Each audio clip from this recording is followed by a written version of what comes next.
नमस्ते, आप देख रहे हैं प्रदेश का सबसे भरोसेमंद news channel India news Uttar Pradesh Uttarakhand. आपके साथ हूं मैं सोनल दहिया। वक्त स्पेशल रिपोर्ट का है जिसमें चर्चा करेंगे एलविश यानी जहरीले खेल पर एलविश का कबूलनामा। दरअसल सांपों के जहर की तस्करी के मामले में एलविश यादव की गिरफ्तारी के बाद पुलिस पूछताछ में परत दर परत कई कारनामे सामने आ रहे हैं। एलविश यादव का एक नया वीडियो सामने आया है। वीडियो में एलविश यादव के साथी सिंगर फाजिलपुरिया दिख रहे हैं। दोनों के अलावा भी कई और लोगों को वीडियो में देखा जा सकता है। सामने आए इस वीडियो में एलविश यादव के हाथ में सांप देखने को मिल रहे हैं। एक दो नहीं बल्कि कई सांप वीडियो में नजर आए हैं और इसमें एलविश यादव किसी से अपने हाथों में पहले सांप पकड़ते हैं और फिर उसे वापस थमा देते हैं। इस दौरान उनके बगल में खड़े नजर आ रहे फाजिलपुरिया भी सांपों को हाथ में पकड़ने की कोशिश करते हैं। एलविश यादव की मुश्किलें लगातार बढ़ती जा रही है।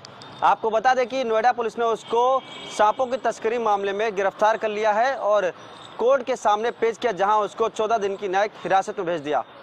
आपको बता दें कि 17 मार्च को नोएडा पुलिस एलविश यादव को नोएडा के थाना 113 बुलाती है। पूछताछ में तकरीबन 150 सवाल पूछे जाते हैं, जिसमें ज़्यादातर सवालों के जवाब एलविश यादव नहीं दे पाता, जिसके बाद पुलिस उसको गिरफ्तार कर लेती है। अब मामला आगे बढ़ते जा रहा है। आपको बता दें कि एलविश के बाद उसके गाने में जितने लोग दिख रहे थे, चाहे हम फाजिलपुरिया की बात करें जो हरियाणवी सिंगर हैं, या समय कटारिया की बात करें जो पूरे दिन एलविश यादव के सोशल मीडिया पे साथ रहते। 20 थाना पुलिस, यानी कि जिस थाने में मौजूद हूँ, ये पुलिस पूरी पूछताछ कर रही है, अपनी पूरी टीम गठित कर रही है। और जैसे आपको बता दें 17 मार्च को एलविश यादव को जेल भेजा गया। उसके बाद जो उसके वकील थे, यानी कि जो एलविश यादव के वकील थे, वो जमानत के लिए पहुंचे, मगर कहीं ना कहीं नोएडा का जो जिला कोर्ट है उसके तमाम वकील हड़ताल पे थे, जिसके कारण कोर्ट में अपील नहीं हो पाई। वहीं अगर आज की बात करें तो आज भी उत्तर प्रदेश के तमाम जो वकील हैं वो हड़ताल पे हैं, जिसके कारण एलविश को तीसरे दिन भी जेल में अपनी पूरी रात काटनी होगी। वहीं दूसरी तरफ जो नोएडा पुलिस है तमाम सबूतों के साथ आज जो हमें सूत्र बता रहे हैं कि वो कोर्ट में गए हैं एविडेंस पेश करने।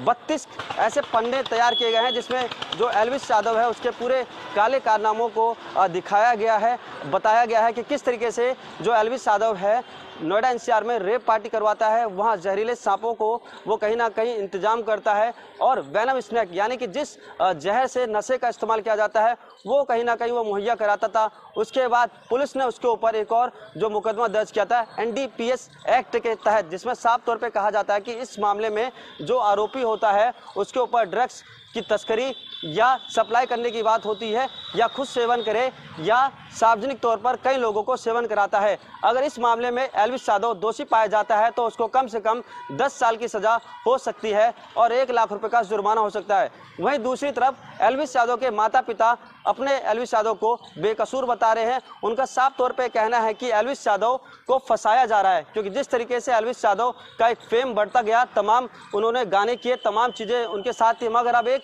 ऐसी लॉबी है जो एलविश यादव को फंसाना चाहते हैं। वहीं दूसरी तरफ एलविश के माता पिता ने मेनका गांधी पे भी आरोप लगाया है और जो पीएफए है उन पे भी गंभीर आरोप लगाए हैं। उन्होंने कहा कि जो पीएफए है वो एलविश को फंसाना चाहती है, क्योंकि लगातार एलविश का जो स्टारडम है वो बढ़ रहा है। मगर अब देखना ये होगा कि आने वाले समय में नोएडा पुलिस एलविश के साथ क्या फाजिलपुरिया को भी नोएडा बुला सकती है। ऐसे तमाम लोगों को नोएडा बुला सकती है जो एलविश के वीडियो में थे, और जहां एलविश के साथ आप देखेंगे तो उसके हाथ में या तो सांप होते थे या बिच्छू होते थे या ऐसे हथियार। फिलहाल जो पुलिस है सारे पहलुओं पे जांच कर रही है और आने वाले समय में ये पता लगेगा क्या फाजिलपुरिया भी नोएडा आ सकता है पूछताछ के लिए। इंडिया न्यूज से महेंद्र माही, नोएडा। तो एलविश की गिरफ्तारी के बाद नोएडा पुलिस के रडार पर अब सिंगर फाजिलपुरिया।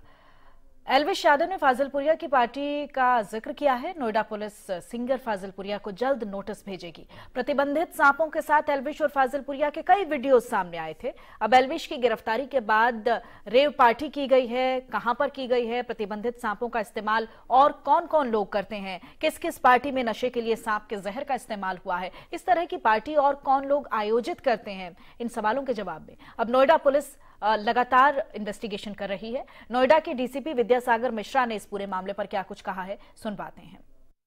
हमारे द्वारा इस संबंध में विवेचना की जा रही है और साक्ष्य संकलन के आधार पर जेल भेजा जा चुका है। गहनता से विवेचना प्रचलित है और विवेचना के दौरान जो भी साक्ष्य आएंगे या जो ऐसे व्यक्तियों के नाम सम्मिलित आएंगे, उनसे विस्तृत पूछताछ की जाएगी। हमारे द्वारा संपूर्ण वीडियो फुटेज का अवलोकन किया जा रहा है और प्रत्येक व्यक्ति की भूमिका के संबंध में विवेचना की जा रही है। एल्विश यादव पर नोएडा पुलिस ने 29 एनडीपीएस एक्ट लगाए हैं और एनडीपीएस एक्ट तब लगाया जाता है जब कोई नशे में से जुड़ी साजिश जैसे नशे की खरीद फरोख्त में शामिल होता है और इस अधिनियम के तहत दर्ज आरोपियों को आसानी से जमानत भी नहीं मिलती है। पशु क्रूरता निवारण अधिनियम के तहत सांप के विष की ग्रंथियां निकालना एक दंडनीय अपराध है और दोषी को 7 साल की जेल हो सकती है। एनडीपीएस एक्ट बहुत ही गंभीर एक्ट है और इस एक्ट में अगर हम बात करें तो सांपों का जहर जिस तरह से यहां इस्तेमाल किया गया था, तो उसके खरीद फरोख्त को लेकर कहां पर आपने नशे का कारोबार किया है, इन तमाम चीजों को लेकर, और सबसे बड़ी बात एक्ट इतना गंभीर है कि इसमें जमानत मिलनी भी बहुत मुश्किल है। देखिए, नोएडा में दर्ज हुई एफआईआर में एनडीपीएस एक्ट की धाराएं बढ़ाई गई और एनडीपीएस एक्ट एक स्पेशल स्टैट्यूट है जिसके मुताबिक बेल नॉर्मली नॉर्म नहीं है और मैं समझता हूं कि जो रेव पार्टीज हुई हैं उन रेव पार्टीज को भी एक जो है उसमें प्रमुख एलिगेशन मान करके एफआईआर में जो पहले वाइल्ड लाइफ प्रोटेक्शन एक्ट और इंडियन पिनल कोड के अंतर्गत एफआईआर थी उसको इंक्रीज किया गया। तो ये जो स्पेशल प्रोविजंस है खासतौर से एनडीपीएस और पीएमएलए और ऐसे जो कुछ यूएपीए जो ऑफेंसेस है इनमें बेल रूल नहीं होता और एक प्रोसीजर प्रिस्क्राइब्ड होता है अरेस्ट करने का। और इसीलिए आप देखिए कि एफआईआर दर्ज होने के करीब 1 से 1.5 महीने के बाद जब फॉरेंसिक साइंस लेबोरेटरी से रिपोर्ट आई, उस रिपोर्ट के बाद जो है फिर फाइनली एल्विश यादव के ऊपर कार्रवाई हुई। सवाल यहां पर यह है कि अगर एनडीपीएस एक्ट लगा तो निश्चित तौर पर पुलिस के पास प्राइमा फेसी कुछ न कुछ एविडेंस होंगे क्योंकि हर एक जो पुलिस का एक्शन है वो सब्जेक्ट टू जुडिशियल रिव्यू है, यानी अदालतें उन केसेस में ये इंश्योर करती हैं कि जो एफआईआर दर्ज हुई है उसके इंग्रेडिएंट्स उसके मुताबिक सबूत अवेलेबल है भी कि नहीं प्रोसिक्यूटिंग एजेंसी के पास। तो ये एक विषय है, निश्चित तौर पर आने वाले दिनों में पता चलेगा कि अदालतें किस तरह से वो जो एविडेंस पुलिस क्लेम कर रही है उसको मानती है। परंतु अभी ये जरूर तय है कि अगर नार्कोटिक्स और साइकोट्रॉपिक सब्सटेंस केस एक्ट में अगर मुकदमा दर्ज हुआ है तो मामला जो है गंभीर है।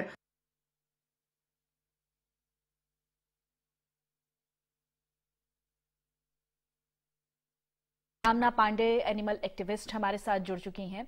हम उनसे चर्चा करेंगे क्योंकि इस मामले के लाइमलाइट में आने के बाद लगातार बहुत सारे गंभीर सवाल हैं जो कानूनन मसले हैं उनको भी समझने की कोशिश करेंगे। और चूंकि कामना पांडे हमारे साथ एनिमल एक्टिविस्ट जुड़ी हुई हैं तो इस मामले को पशु क्रूरता से जोड़ते हुए भी हम उनसे बातचीत करेंगे। आप दोनों का बहुत बहुत स्वागत है। सिद्धार्थ जी, आपका बहुत स्वागत है इंडिया न्यूज उत्तर प्रदेश उत्तराखंड पर। साथ ही कामना जी, आपका भी बहुत बहुत स्वागत है। सबसे पहले कामना जी, आप ही का रुख कर लेती हूँ क्योंकि आप एनिमल एक्टिविस्ट हैं और जिस तरह से ये मामला एक्सपोज हुआ है बहुत सारे लोगों के लिए एक अवेयरनेस भी है क्योंकि इस तरह के मामलों में हम देखते हैं कि जागरूकता बहुत कम होती है लोगों के भीतर। सवाल बहुत सारे होते हैं लेकिन जागरूकता बहुत कम होती है। अब इस मामले को आप किस तरह से देखती हैं, अभी तक की कार्रवाई को किस तरह से देखती हैं?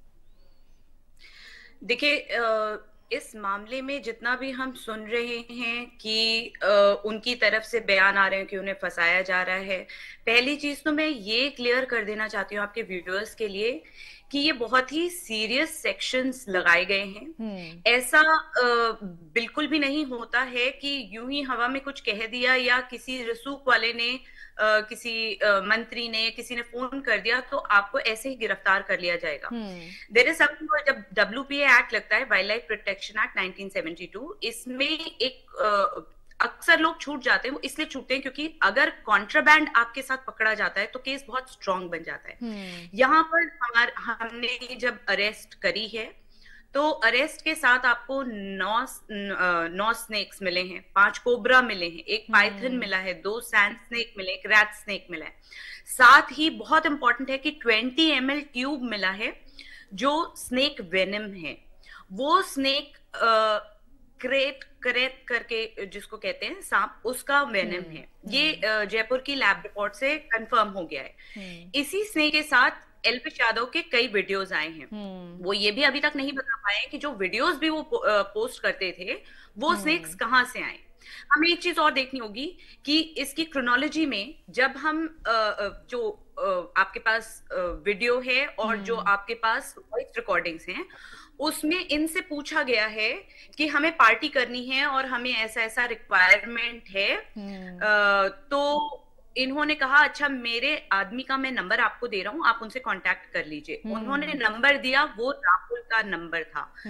राहुल से कांटेक्ट करके जो जब सेटअप किया गया, जिसमें अरेस्ट फाइनली हुई है, तो ये पूरी चेन एस्टैब्लिश करती है।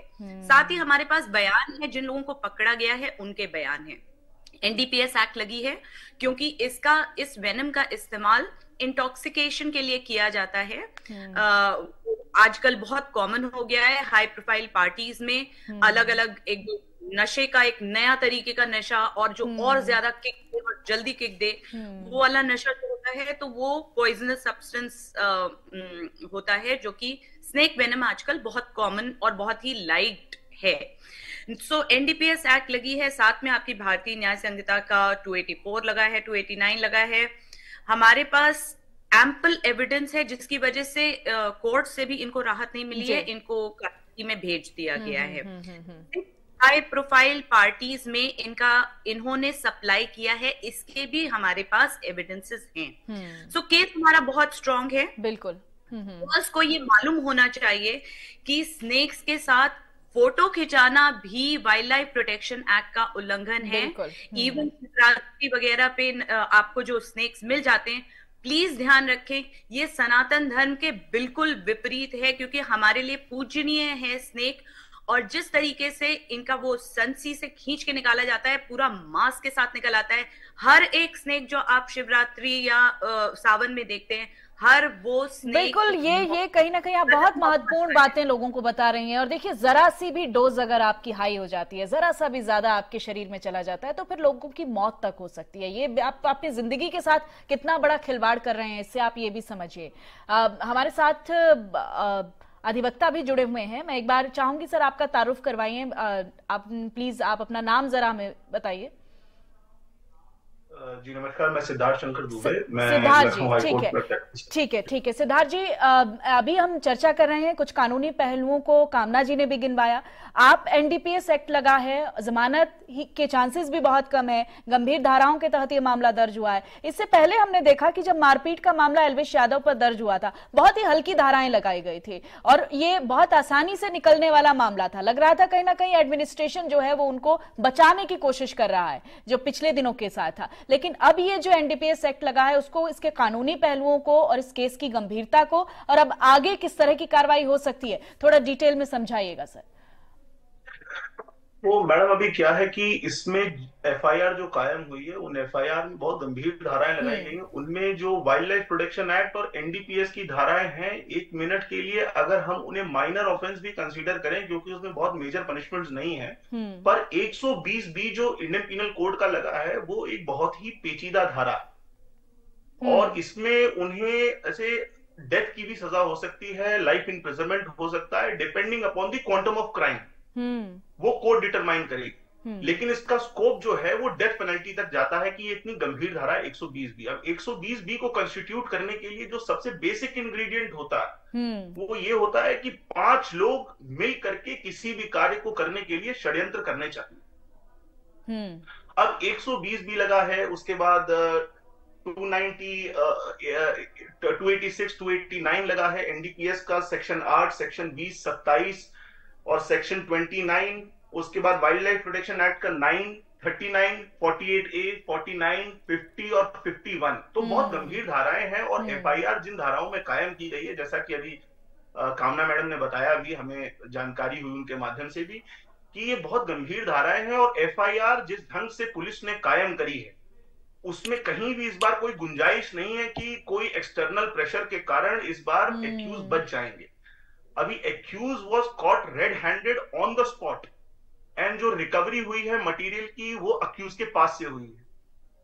तो ये एक बहुत ही कंपेलिंग सर्कमस्टांसेस हैं, जिसके अंदर अभी एल्विश यादव को एक बहुत लंबे समय तक बेल मिलने की कोई उम्मीद नहीं है। और कुछ गुनाहों को उन्होंने कबूला भी है। सूत्रों के हवाले से खबर ये भी मिल रही है कि कुछ गुनाह उन्होंने कबूले भी हैं। बिल्कुल मैडम, और वो इस चीज के पहले भी, he has been an habitual offender, वो समय समय पर ऐसे कुछ उल्टे सीधे काम करते रहते हैं। और it is a very easy way to earn money. पैसा कमाने का बहुत ही शॉर्टकट तरीका है ये, और ये एक इंटरनेशनल ट्रेड है। ये पूरे इंटरनेशनल मार्केट में इसकी $multi-million इकोनॉमी है। जो कि इस पे अच्छा, सस्टेन करती है। ये बहुत महत्वपूर्ण बात आप बता रहे हैं, क्योंकि उनके पेरेंट्स से जब बातचीत की गई सिद्धार्थ जी, तो उनका कहना है कि हमें इनकम का कोई आइडिया नहीं है, हमारे पास इतना पैसा नहीं है, हम इतने साउंडेड नहीं है। लेकिन ये जो इतनी महंगी गाड़ियां, जिस तरह का लाइफस्टाइल एल्विश यादव जीता है, तो वो एक नॉर्मल इंसान तो नहीं अफोर्ड कर सकता है। नहीं अफोर्ड कर सकता। हाँ, इस लिहाज से भी थोड़ा समझना चाहेंगे आपसे। हाँ, मैं आपको ये बता दूं कि अभी रिसेंटली बॉर्डर सिक्योरिटी फोर्स ने वेस्ट बंगाल और बांग्लादेश के बॉर्डर पे लगभग 2.25 kg पॉइजन स्नेक वेनम ऐसा कन्फेसिकेट किया था, और जिसकी इंटरनेशनल मार्केट में वैल्यूएशन निकाली गई 17 करोड़ रुपए। तो ये अपने आप में एक बहुत बड़ा प्राइस है। आप समझते हैं 20 ml is somewhat nothing lesser than 50 to 70 lakhs। Exactly. तो 50 से 70 लाख रुपए का माल जब्त करना, ये तो वो है जो मौकाए वारदात पे मिला। आप समझिए, जब अरेस्ट किया गया अक्यूज्ड को तो 20 ml मिला है। इसके अलावा कुछ एनिमल्स उनके पास से मिले हैं। एनिमल्स यानी एक पाइथन स्नेक है, 2 मुंहे सांप हैं, 5 कोबरा हैं, एक रेड स्नेक है। अभी मैं आपको बता दूं, ये जो 2 मुंहे सांप हैं, इसका इंटरनेशनल मार्केट में कुछ लोग इसको शुभ भी मानते हैं। 1.5-2 करोड़ के ये सांप दे आर सोल्ड इलीगली। तो उसका भी एक बहुत बड़ा मार्केट है जिसको ये चला रहे थे। तो मोस्ट सर्टेनली जितनी यूट्यूब पे ये अपनी एक्टिविटीज करते हैं, उससे इतनी कोई मेजर इनकम नहीं होती है कि ये इस लाइफस्टाइल को अफोर्ड कर पाए जिस लाइफस्टाइल को एल्विश यादव अब तक अफोर्ड करते आए हैं। तो सर्टेनली ये एक बहुत ही प्रेसिंग मैटर है। उसके बाद रेव पार्टी कंडक्ट करना, ये तो और भी धाराएं लगनी चाहिए थी, लगी नहीं। क्यों? क्योंकि जो क्राइम अच्छा, उन पर भी हम बात करेंगे। एक छोटा सा कामना जी से भी रिएक्शन ले लेते हैं। कामना जी, इस तरह के मामले जब एक्सपोज होते हैं तो बहुत सारे लोग जिनके मन में सवाल होते हैं कि वो लोग जिस तरह से पशुओं के साथ पेश आते हैं, तो उनके खिलाफ किस तरह की कार्रवाई हो सकती है, क्योंकि बहुत सारे लोग इस चीज को लेकर अवेयर भी नहीं है, जैसा कि मैंने पहले भी कहा। लेकिन ये जो मामला अब सामने आ चुका है, आप तो इस तरह के मामलों को देखती हैं, समझती हैं, और आपका बैकग्राउंड रहा होगा इस तरह के मामलों का, तो आपको क्या लगता है कि इससे क्या चेंजेस आएंगे? क्योंकि अब पूरा मामला खुल गया है और बड़ी गंभीर धाराओं के तहत ये मामला इस वक्त चल रहा है, बड़ी सजा हो सकती है। देखिए, वाइल्ड लाइफ प्रोटेक्शन एक्ट एक बहुत ही स्ट्रिक्ट एक्ट है। इसके प्रोविजंस 7 से 10 साल तक की सजा है। जो जानवर पकड़े गए हैं, जो स्नेक्स पकड़े गए हैं, ये शेड्यूल 1 के तहत प्रोटेक्टेड हैं।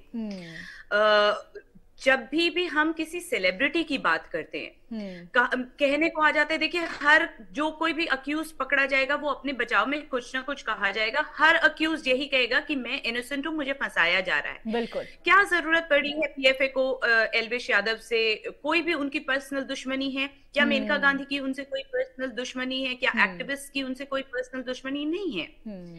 जब भी हम किसी को पकड़ते हैं, बहुत स्ट्रगल करते हैं, तब जाके हम एविडेंस कलेक्ट कर पाते हैं, क्योंकि बिना एविडेंस के हमेशा छूट जाते हैं। यहाँ पर कॉन्ट्राबैंड पकड़ा गया, ये बहुत अच्छी बात है, जिससे ये केस स्ट्रांग हुआ है। सेलिब्रिटीज की जब भी बात होती है, इनकी एक फैन फॉलोइंग होती है, फैंडम अपनी जगह है, आई रिस्पेक्ट दैट। लेकिन फैंडम के चलते आप भारतीय जो मूल्य हैं, भारतीय कल्चर, भारतीय धाराएं, भारतीय न्याय प्रणाली और भारतीय कानून को आप ताक पे नहीं रख सकते हैं, आप उससे ऊपर नहीं बन जाते हैं। और जब भी कोई सेलिब्रिटी सामने आता है जिसका ऐसा केस पकड़ा जाता है, वैसे तो इस तरह के बहुत सारे केसेस पकड़े जाते हैं, वो शायद 3rd page 4th page media का जगह पा पाते हैं, बट जब कोई सेलिब्रिटी पकड़ा जाता है तो it makes a statement, and ये हमारी जिम्मेदारी बन जाती है कि we follow up the case to its logical conclusion. और ऑल्सो हर सेलिब्रिटी की जिम्मेदारी है कि आपके लोग इतने फॉलोअर्स हैं, आप एक एग्जाम्पल सेट करिए कि एक अच्छा नागरिक, एक अच्छा बिल्कुल, आप सही कह रहे हैं। जब लाखों करोड़ों लोग आपकी फैन फॉलोइंग होती है, तो आपको समझना चाहिए कि आप लोगों के सामने किस तरह की नजीर पेश कर रहे हैं। सिद्धार्थ जी, बहुत छोटा सा कमेंट चाहेंगे, वक्त की थोड़ी कमी है। ये बिल्कुल सही कहा कामना मैडम ने कि it is required for setting out an example for the common people, common mass, कि अगर आप ऐसे किसी भी इलीगल इलिसिट एक्टिविटी में इंडल्ज करते हैं तो उसके रिपरकशंस क्या हो सकते हैं। It is just not limited to a celebrity और Elvish Yadav, it would have been done with any XYZ person as well. बात यहाँ पर प्रेसिंग मैटर ये है कि लोगों को समझना पड़ेगा कि एनिमल्स के भी राइट हैं, and we are a constitutional setup. We are not some monopolistic और कानून से ऊपर नहीं है। और जिस तरह की धमकियां, जिस तरह का व्यवहार एल्विश की तरफ से पिछले दिनों से हो रहा था, सिस्टम, जिस सिस्टम की धमकी दी जा रही थी कि सिस्टम है हमारा, उसी सिस्टम के नीचे आज एल्विश यादव नजर आ रहे हैं। और यही कानून की ताकत है, यही संविधान की ताकत है। बहुत बहुत शुक्रिया कामना जी हमारे साथ जुड़ने के लिए। सिद्धार्थ जी आपका बहुत बहुत शुक्रिया। तो एल्विश यादव जैसे लोग एक सबक हैं पूरे सोसाइटी के लिए, पूरे समाज के लिए, कि अगर आप गलत करते हैं, गलत रास्ते पर चलते हैं, तो आप कानून से ऊपर कभी नहीं हो सकते हैं। सजा का प्रावधान आपके लिए है और कानून आपको जिस सिस्टम की धमकी आप देते हैं, उसी सिस्टम के नीचे आप भी आते हैं। फिलहाल वक्त एक छोटे से ब्रेक का, फौरन होंगे।